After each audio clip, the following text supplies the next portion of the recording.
Hi friends, in this video I will show you how to disable iMessages on iPhone. So let's start the video without wasting any time.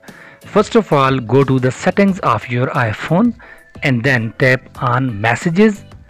In Messages, you can see that iMessages are turned on. Turn off toggle button in front of iMessages.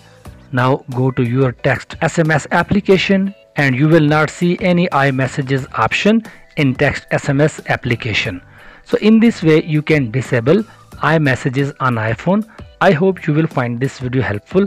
Thanks for watching, and if you find any sort of trouble in doing this process, you can comment me. I will try my best to answer your comments. At the end, I request you please subscribe to my channel Technical Risers and turn on the bell notification for getting all notification of my this sort of technical video, and must hit the like button if you find this video helpful. Your one like is very useful for us.